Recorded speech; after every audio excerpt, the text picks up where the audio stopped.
Hello, good morning. അപ്പോൾ ഞങ്ങൾ സേഫായിട്ട് US എത്തിച്ചേർന്നു.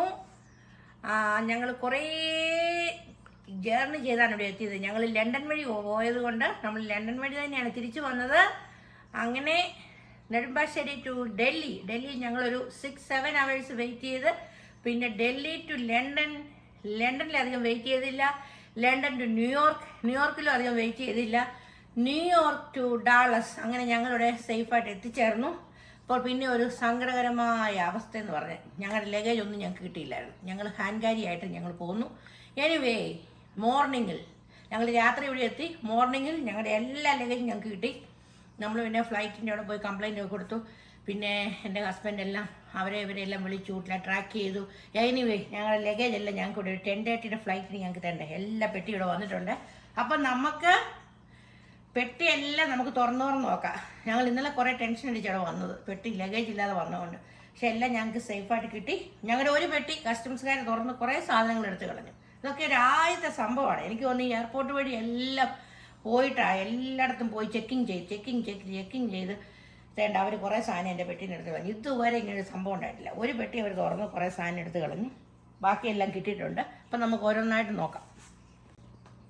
അപ്പോൾ ഹാൻഡ് ക്യാരിയിലെ സാധനമൊക്കെ ഇന്നലെ ഞാൻ കുറച്ച് ക്ലിയർ ചെയ്തായിരുന്നേ. ഞാൻ ടയേർഡായിട്ട് വന്നെങ്കിലും എനിക്കാണെങ്കിലുണ്ടല്ലോ ഈ ഹാൻഡ് ക്യാരിയിലെ സാധനം എനിക്ക് ഒന്ന് പെട്ടി ഒന്ന് ക്ലിയർ ചെയ്യാതെ കിടന്നാൽ എനിക്ക് ഉറക്കം വരത്തില്ല.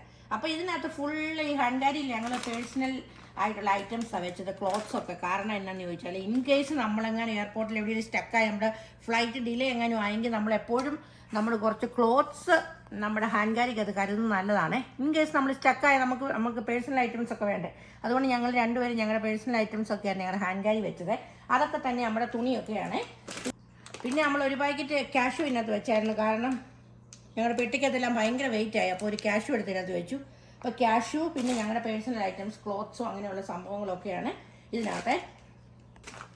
അപ്പോൾ ഈ പെട്ടിയിലേക്ക് വരുമ്പോൾ ഏറ്റവും ദുഃഖകരമായ സംഭവം, ഞാനൊരു ചട്ടി ആഗ്രഹിച്ച് വാങ്ങിച്ചായിരുന്നു. ഞാനൊരു കുഴയൊക്കെ ഉള്ളൊരു ചട്ടി വാങ്ങിച്ചായിരുന്നു.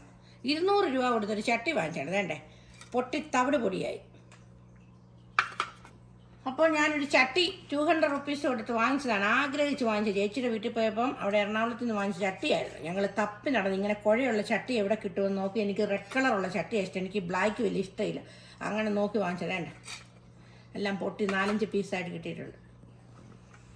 അപ്പോൾ അടുത്തതായിട്ട് എൻ്റെ കുക്കർ പോയായിരുന്നില്ല, ഞാൻ നേരത്തെ പറഞ്ഞില്ല. എൻ്റെ കുക്കർ കഴിഞ്ഞ ഓണത്തിന് നമ്മുടെ ബീട്രൂട്ട് പച്ചടി ഉണ്ടാക്കാൻ വേണ്ടി അതിനകത്ത് വെച്ചതാണ്. ബീട്രൂട്ട്, അയ്യോ ഞാൻ ആ കാര്യം മറന്നുപോയി. വെള്ളം എല്ലാം പറ്റി 2 സേഫ്റ്റി വാൽവ് ഓപ്പണായി എൻ്റെ കുക്കർ പോയി. എനിക്ക് പ്രസ്റ്റീജാണ് ഇഷ്ടം. മമ്മി എനിക്കൊരു വേറൊരു കുക്കർ തന്നായി, ഹോക്കിൻസ്. എനിക്കത് ഇഷ്ടമല്ല. എൻ്റെ പ്രസ്റ്റീജിൻ്റെ കുക്കർ തന്നെ ഞാൻ കോട്ടയത്തിൽ നിന്ന് വാങ്ങിച്ചു, ഷായിന്ന് വാങ്ങിച്ചു.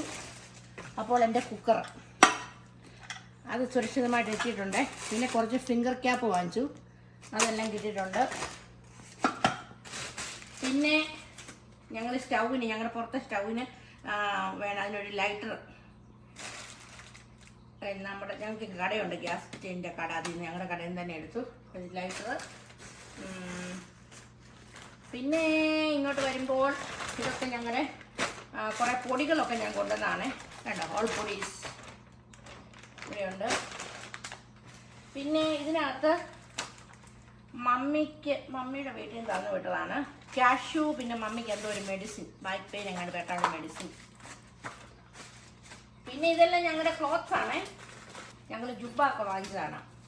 വേണ്ട, ഞങ്ങൾ കുറേ 4-5 ജുബ്ബൊക്കെ വാങ്ങിച്ചായിരുന്നു. ഷീമാട്ടിൽ നിന്നും എവിടെ നിന്നാണ്, മഹാലക്ഷ്മി എന്നൊക്കെ ആയിട്ട്.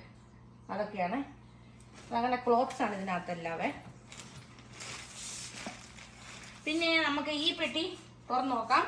ഈ പെട്ടിയിലേക്ക് വരുമ്പോൾ ഞാനൊരു ജീസസിൻ്റെ ഫോട്ടോ കഴിഞ്ഞ പ്രാവശ്യത്തെ വെക്കേഷന് വാങ്ങിച്ചതാണ്.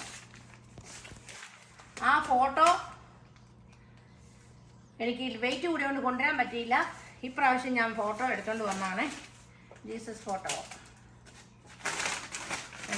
ഇങ്ങനത്തെ ഫോട്ടോ ആയിരുന്നു എനിക്ക് വേണ്ടത്. ഗാഗുൽത്ത മലയിലിരിക്കുന്ന ഫോട്ടോ. ആ ഫോട്ടോ ഏതായാലും പൊട്ടിയിട്ടില്ല.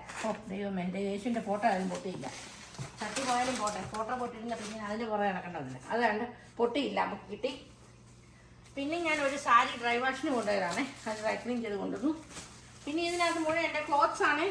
അപ്പോൾ നമുക്ക് അടുത്ത പെട്ടിയിലേക്ക് പോകാം. അടുത്ത പെട്ടിയിൽ ഞങ്ങൾ സാധനങ്ങൾ അതിനകത്ത് കൂടുതലും വെക്കുന്നത് ഞാൻ കുറച്ച് നമ്മുടെ ക്ലോത്ത്സേ വെക്കത്തുള്ളൂ. ക്ലോത്ത്സ് എന്ന് പറഞ്ഞാൽ നമ്മുടെ വീട്ടിൽ ഇടുന്ന പോലത്തെ ക്ലോത്ത്സ് ഇല്ല, അങ്ങനത്തെ എൻ്റെ സാരി അതൊന്നും ഞാൻ ഇങ്ങനത്തെ ഐറ്റംസിൻ്റെ കൂടെ മിക്സ് ചെയ്യത്തില്ല. പുതിയ സാരി, പുതിയ ചുരിദാർ എല്ലാം ഞാൻ വേറെ. ഇത് നമ്മുടെ ബേക്കറി ഐറ്റംസ്, പൊടീസ് ഇല്ലേ, അതൊക്കെ ഇടാൻ വേണ്ടിയുള്ള പെട്ടിയാണ്. ഇത് ഷൂ, ഇത് അപ്പുക്കുട്ടൻ്റെ ഷൂ ആണ്. അവൻ്റെ വീട്ടിൽ നിന്ന് തന്നു വിട്ട ഷൂ, ചേച്ചിയുടെ വീട്ടിൽ നിന്ന് അവിടെ മേടിച്ച് തന്നിട്ടാണ് അവന് കൊടുക്കാൻ വേണ്ടി ഷൂ. പിന്നെ അവന് 2 വാച്ചും ഉണ്ട്, അത് ഞാൻ എടുത്തു വെച്ചിരുന്നല്ലേ. പിന്നെ എൻ്റെ ഹസ്ബൻഡ് വാങ്ങിച്ചു സെയിം ഷൂ, ബ്ലൂ ഷൂ. അപ്പുക്കുട്ടൻ്റെ റെഡ് ഷൂ, ഹസ്ബൻഡിന് ബ്ലൂ ഷൂ, അത് ഞങ്ങൾ ഗരാനിൽ കൊണ്ടുവച്ചു. പിന്നെ ഇതെല്ലാം തുണിയാണ്. ഇതിനകത്ത് മുഴുവൻ പിന്നെ തുണിയാണ്. ഇത് വേണ്ട, തുണി തുണി തുണി തുണി തുണി തുണി. ഇനി നമുക്ക് 3ാമത്തെ പെട്ടിയിലേക്ക് പോകാം. 3ാമത്തെ പെട്ടി ക്ലിയർ ചെയ്തായിരുന്നു. ആ 3ാമത്തെ പെട്ടി നമ്മൾ ക്ലിയർ ചെയ്തതാണ്. തുണിയാണ്, മൊത്തം തുണി. അപ്പോൾ നമുക്ക് 1, 2, 3 കഴിഞ്ഞ് 4ലേക്ക് പോകാം. ഓക്കെ, 4ാമത്തെ പെട്ടി നമുക്ക് തുറന്ന് നോക്കാവേ. മുഴുവൻ തുണിയാണ്. ഞാൻ കുറേ സാരി, ചുരിദാറ്, കുറച്ച് ഷോളൊക്കെ മേടിച്ചു. അങ്ങനെ കുറേ സംഭവങ്ങൾ മേടിച്ചാണ് ഇതെല്ലാം. അതെല്ലാം നമ്മൾ പിന്നെ കാണിക്കുന്നതായിരിക്കും. അപ്പോൾ ഈ വീഡിയോ എല്ലാവർക്കും ഇഷ്ടമായെന്ന് വിചാരിക്കുന്നു. വീഡിയോ ഇഷ്ടമായാലും ഷെയർ ചെയ്യാനും ലൈക്ക് ചെയ്യാനും സബ്സ്ക്രൈബ് ചെയ്യാനും മറക്കരുത്. പിന്നെ നിങ്ങളുടെ ഫീഡ്ബാക്കൊക്കെ എന്നെ അറിയിക്കണം. അപ്പോൾ മറ്റൊരു വീഡിയോയിൽ വീണ്ടും കാണാം. Thank you, take care, bye bye.